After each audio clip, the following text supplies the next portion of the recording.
तो इसको समझने के लिए that how recursion is working internally we have to understand the topic of call stack. ठीक है, तो सपोज हमारे पास एक फंक्शन है which is do something function. ठीक है, अब ये जो डू समथिंग फंक्शन है उसको हम यहाँ पे डिफाइन कर देते हैं. That is static void. Suppose ये कुछ रिटर्न नहीं करता and do something function is there. From within the do something function, suppose we have another function which is do extra something. ठीक है, do extra something, and this function will be called from do something function. And then there is do extra something function as well. So static void do extra something, and then some of the lines of this function will be called, and from within suppose printed function is being called. ठीक है, तो यहाँ से हमने किसको call कर दिया है, प्रिंटेड फंक्शन को. एंड इसको भी डिफाइन कर देते हैं यहाँ पर which is static void printed and that's it. ये तो इस तरीके से ये तीन फंक्शंस हैं. अब हम लोग कुछ system dot out dot print L N वाली लाइन्स भी यहाँ पे लिख देते हैं. तो suppose here we are writing line number 1. ठीक है, and in the similar way will write some other lines as well. तो यहाँ पे हमने लिख दिया लाइन नंबर 2. ठीक है, उसके बाद यहाँ पे लिख देते हैं लाइन नंबर 3, एंड इसके बाद हम लिख देते हैं लाइन नंबर 4.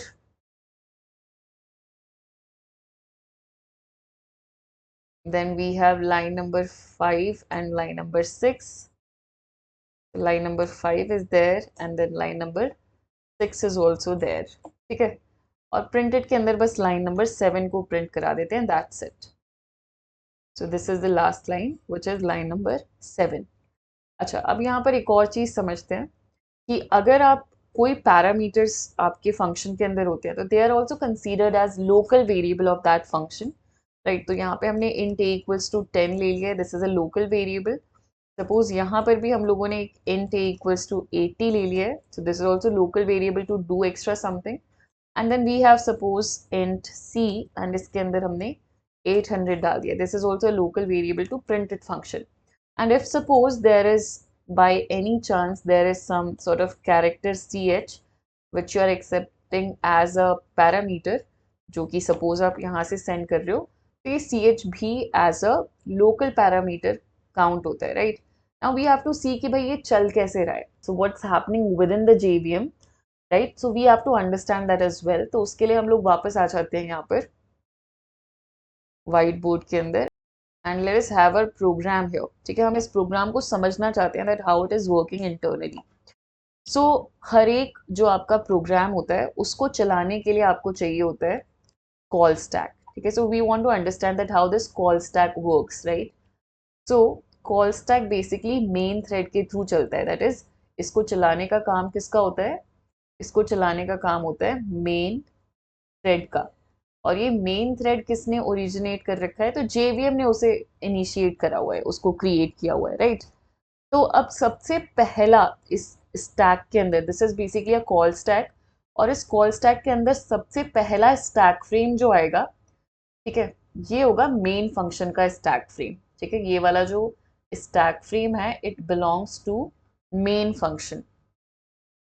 राइट, तो अब स्टैक फ्रेम में क्या क्या चीज़ें होती हैं, सबसे पहले तो लाइंस ऑफ कोड होते हैं. तो ये जो 3 लाइंस ऑफ कोड हैं, ये तीनों की तीनों लाइंस ऑफ कोड यहाँ पर लोड हो चुके हैं. और साथ में जितने भी लोकल वेरिएबल्स होते हैं उनको भी जगह यहीं पर मिलती है इसी स्टैक फ्रेम के अंदर. So this is called as stack frame. ठीक है, तो इस स्टैक फ्रेम के अंदर क्या चीज़ें जाती हैं, हर एक स्टैक फ्रेम में कोड जाता है, और जितने भी लोकल वेरिएबल्स होते हैं वो भी स्टैक फ्रेम के अंदर ही जगह लेते हैं. तो नाउ जो स्ट्रिंग ARGS है ये एक एरे है, एरे का रेफरेंस है, तो इसको जगह कहाँ पे मिलेगी, मेन के अंदर. So this is how it is happening है ना. आफ्टर सारा कोड लोड हो चुका है, लोकल वेरिएबल्स को जगह मिल चुकी है, उसके बाद आपकी लाइन्स एक एक करके एग्जीक्यूट होना शुरू होंगी. तो सबसे पहले लाइन नंबर 1 चलती है. लाइन नंबर 1 में बेसिकली आपने लिखा हुआ है system dot out dot println line 1. तो now this also a function call, ये भी एक फंक्शन कॉल ही है println. तो ये कैसे चलेगा, तो सबसे पहले println का जो ये स्टैक फ्रेम है println का, वो लोड हो जाएगा इनटू योर कॉल स्टैक. ठीक है, println का प्रिंट एलन का स्टैक फ्रेम लोड हो जाएगा। स्टैक फ्रेम का मतलब है जो भी इसकी डेफिनेशन है वो सारा का सारा कोड यहाँ पे लोड होगा, और एक लोकल वेरिएबल है जिसका नाम है एक्स, जिसमें वो बेसिकली एक्सपेक्ट करता है कि आप कोई स्ट्रिंग वेरिएबल दोगे तो वो आप पास कर दोगे। तो यहाँ पे आपने पास कर दिया लाइन 1। देन कोड पूरा रन हुआ और उसके बाद जो भी आपका टर्मिनल है उस पर लाइन 1 इस तरीके से प्रिंट हो जाता है। ठीक है, आफ्टर द कंप्लीशन आपका जो स्टैक फ्रेम है वो निकल जाता है। सो ये था आपका प्रिंट एलन का स्टैक फ्रेम। ठीक है, अब प्रिंट एलन के स्टैक फ्रेम ने अपना काम कर लिया है पूरा, तो वो निकल चुका है। ठीक है, उसका काम ये था कि उसे टर्मिनल पे प्रिंट करवाना था line 1। After that second call will run. ठीक है, अब ये जो सेकेंड कॉल है this is a function call. Function call तब तक पूरी नहीं मानी जाती, जस्ट लाइक प्रिंट एलन, जब तक वो कॉल पूरा अपना स्टैक फ्रेम अंदर जाके और बाहर नहीं निकल जाता अपना काम पूरा करके। तो प्रिंट एलन वाली फंक्शन कॉल को हमने तब पूरा माना था जब वो अपना काम करके चला गया। इन द सिमिलर वे आपने अगर डू समथिंग फंक्शन बनाया तो वो भी तब तक पूरा नहीं माना जाएगा जब तक वो अपना काम करके वापस नहीं निकल जाएगा। राइट, तो सबसे पहले तो आएगा यहाँ पे डू समथिंग का स्टैक फ्रेम। तो this is suppose the stack frame of do something. तो अब दूसरा स्टैक फ्रेम आया है और ये डू समथिंग का स्टैक फ्रेम है। यहाँ पे बोलते हैं कि जितने भी इंस्ट्रक्शन सेट हैं वो लोड कर दो, तो 4 लाइंस लोड हो गई। उसके बाद एक एक करके उसने अपना काम करना शुरू किया। तो सबसे पहला काम था एक लोकल वेरिएबल बनाओ जिसका नाम है ए और उसके अंदर वैल्यू डाल दो 10। तो line number 1 is done. Line number 2 है कि system dot out dot print L line 3। तो लाइन 3 बेसिकली हमें प्रिंट कराना है। This again is a function call. तो स्टैक फ्रेम आएगा, लाइन 3 प्रिंट कराएगा और निकल जाएगा। उसके बाद डू एक्स्ट्रा समथिंग। तो again this is also a function call. तो डू एक्स्ट्रा समथिंग, ये जो फंक्शन कॉल है इसको चलाते हैं। तो this is a new stack frame और and it belongs to do extra something. ठीक है, डू एक्स्ट्रा समथिंग का फंक्शन स्टैक फ्रेम आया है यहाँ पे। और डू एक्स्ट्रा समथिंग कर क्या रहा है, तो यहाँ पे भी 4-5 लाइन्स हैं। तो 4 लाइन्स हैं, ये चारों की चारों लाइन्स यहाँ पे लोड होंगी, एक एक करके चलेंगी। तो नाउ इट इज सेइंग कि सबसे पहले तो एक लोकल वेरिएबल बना लो और इसका भी नाम ए है और इसके अंदर पड़ा हुआ है 80 value. Now you have to understand कि जब आप लोग डू एक्स्ट्रा समथिंग के अंदर बोलोगे system dot out dot print L N A, तो उस टाइम पे 80 प्रिंट होगा। वेर एज अगर आप ये सेम चीज बोल रहे हो डू समथिंग के अंदर, राइट, मतलब इस फंक्शन के अंदर, तो उसको ए की वैल्यू क्या दिखाई दे रही है, 10। राइट, तो दिस इज अ डिफरेंस है ना। भले ही दोनों वेरिएबल्स के नेम सेम है बट दोनों की स्पेसेस अलग हैं।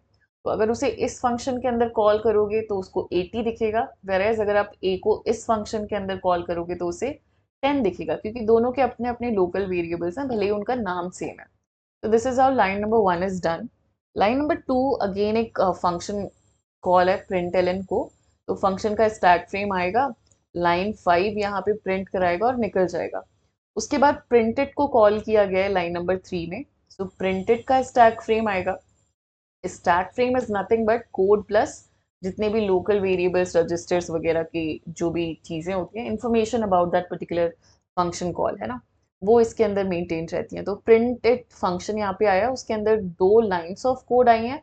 और मैंने आपको पहले ही बताया था कि जितने भी आपके पैरामीटर्स होते हैं वो भी लोकल वेरिएबल्स की तरह ही काउंट होते हैं। तो इसमें आपने ए पास किया हुआ है, तो इस सी एच के अंदर ए आके स्टोर हो चुका है। Now line number 1 is running which is कि एक और लोकल वेरिएबल बनाओ जिसका नाम सी है और इसके अंदर 800 है।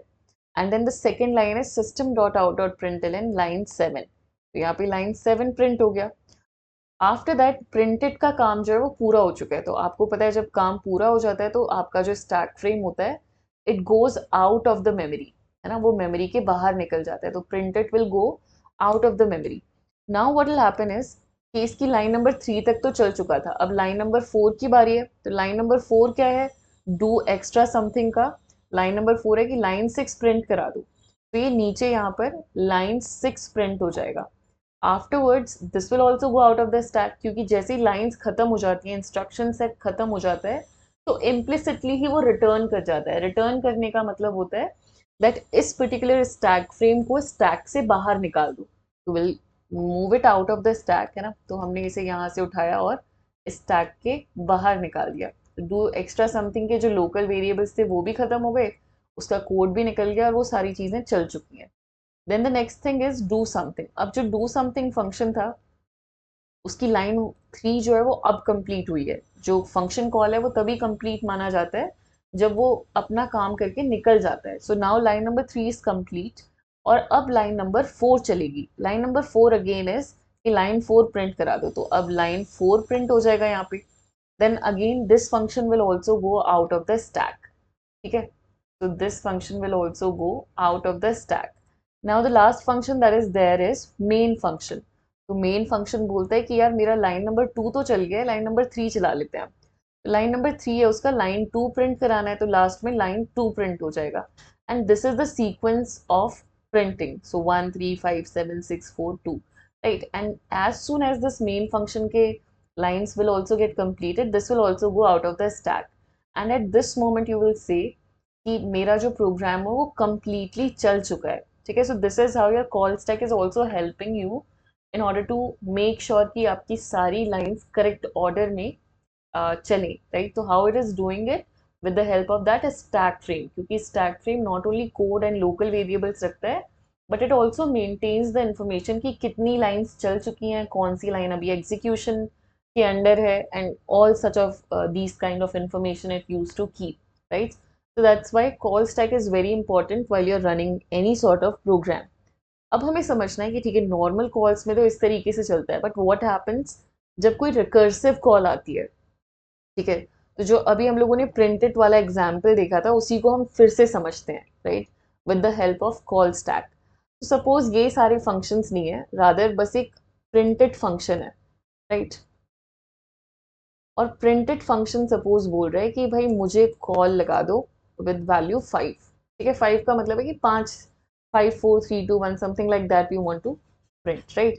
तो यहाँ पर हमने बोल दिया कि एक इंटीजर वैल्यू आप कैच करो, int n.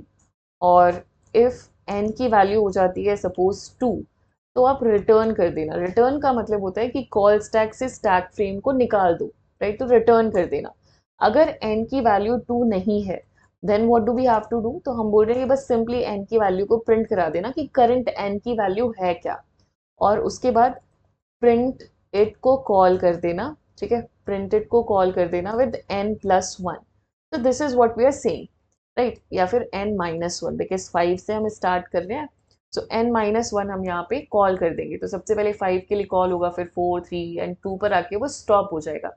so now we want to just see that okay how this whole thing is working, right, with the help of call stack, क्योंकि हम इसकी पूरी प्रोसेसिंग समझना चाहते हैं. so let us start with it. तो हम लोगों ने यहाँ पे सबसे पहले अपना कोड किया लोड, इसे दिया वाइट कलर, एंड अब हम इसे समझते हैं that how it is working with the help of call stack. ठीक है. देखो, सो सबसे पहला काम क्या होने वाला है. सबसे पहला काम होने वाला है कि एक स्टैक फ्रेम इस फंक्शन को चलाएगा. आप लोगों को पता है that call stacks and stack frames are very important in running any sort of program, है ना. हर एक प्रोग्राम को रन करने का काम किसका होता है, स्टैक, कॉल स्टैक का. तो this is our call stack. और सबसे पहला फंक्शन जो इसके अंदर लोड होता है कॉल स्टैक के अंदर, it is the main function. तो यहाँ पर भी वही सेम है बात, तो कि सबसे पहला फंक्शन कौन चलने वाला है, मेन फंक्शन. ठीक है.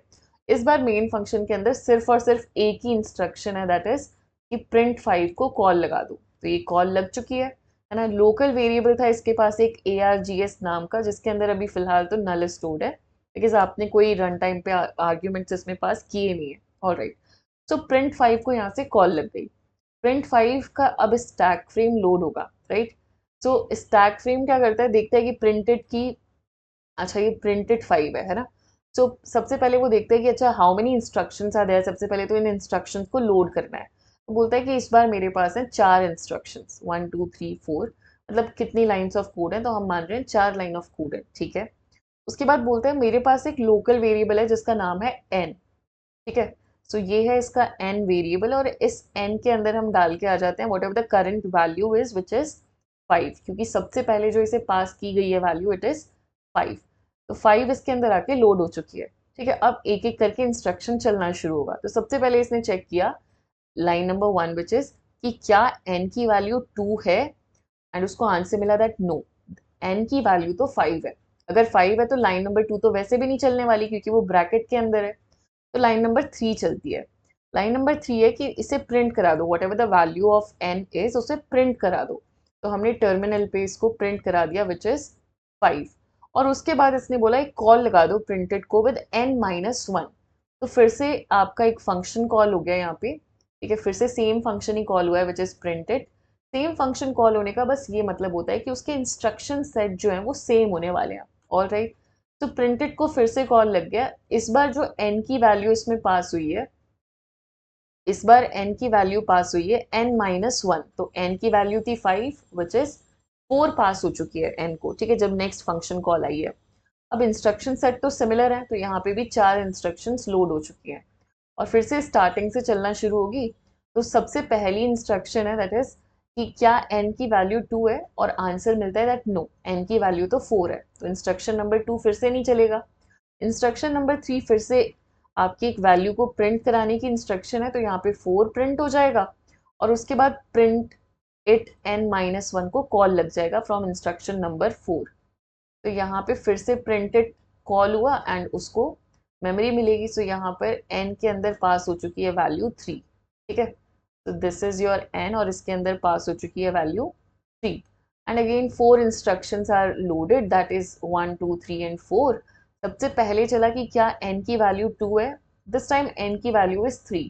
So again this instruction will run but second instruction will not run because वो तभी रन करती है जब इंस्ट्रक्शन नंबर 1 ट्रू रिजल्ट देती है। Then instruction number 3 will run which is system.out.println। तो 3 यहाँ पे प्रिंट हो जाता है and then print it n-1। तो यहाँ से fourth instruction is basically a function call. यहाँ से एक फंक्शन कॉल लग जाती है for n equals to 2 because n-1 का मतलब क्या हो जाएगा 3-1 विच इज 2। फिर से चारों इंस्ट्रक्शन तो लोड होंगी ही होंगी। तो 1 2 3 एंड 4।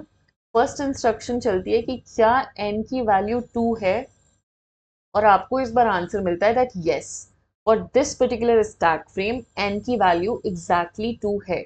अगर 2 है तो ये बोलता है रिटर्न कर दो। अब रिटर्न का मतलब होता है कि इस स्टैक फ्रेम को निकाल दो स्टैक कॉल स्टैक के बाहर।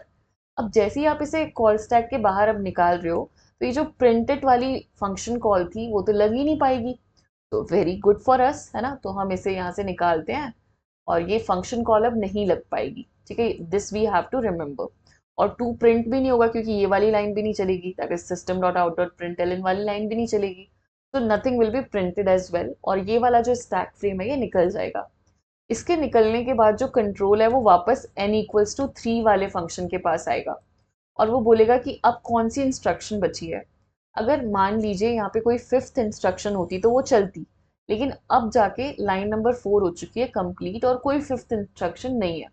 तो ये बोलेगा मैं इम्प्लिसिट रिटर्न करूंगा। आपने एक्सप्लिसिटली तो कुछ रिटर्न जैसा नहीं लिखा है, but I will return because now there is no more line to be executed.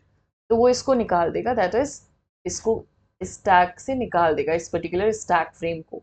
उसके बाद कंट्रोल वापस आएगा किसके पास, n=4 वाली फंक्शन कॉल के पास, ठीक है। अब ये बोलेगा करेंटली ये जो लाइन नंबर 4 थी नाउ इट इज एग्जीक्यूटेड, क्योंकि जब तक फंक्शन का कॉल लगती है और उसका रिजल्ट वापस नहीं आ जाता तब तक इस लाइन को पूरा नहीं माना जाता। तो नाउ इट इज कंप्लीट। अब आप बताओ नेक्स्ट इंस्ट्रक्शन क्या है। तो नेक्स्ट इंस्ट्रक्शन कोई है ही नहीं, अगर नहीं है तो इसे भी हम लोग कॉल स्टैक के बाहर निकाल देंगे। In the similar way we will go back to this particular call stack frame और इसमें भी लास्ट नंबर लाइन जो है लाइन नंबर 4 जैसे फंक्शन कॉल वो कंप्लीट हो चुकी है। तो this will also go out of the stack, ठीक है, ये भी स्टैक के बाहर चला गया। Now we will come back to the main function और मेन फंक्शन के अंदर भी कोई लाइन नहीं बची है, उसमें बस एक ही लाइन थी जो कि अब जाके कंप्लीट हो चुकी है। तो this will also go out of the stack and again your call stack is empty, it means your program has executed completely, ठीक है। तो आपका प्रोग्राम फिर से completely एग्जीक्यूट हो चुका है and this is how recursive function works, right. अब इसी को अगर आप सपोज उल्टे ऑर्डर में कॉल कर देते, दैट इज सपोज हम प्रिंटेड को कॉल पहले लगा देते, है ना, this can also happen. This is your exercise that you have to do. What you have to do is कि आपको पॉज करनी है वीडियो, आपको ट्राई करना है that how these function calls will be implemented and after that को बता दूंगी एक बार फटाफट रन करके that how it is all happening, ठीक है। बट सबसे पहला काम है that you all have to try by your self.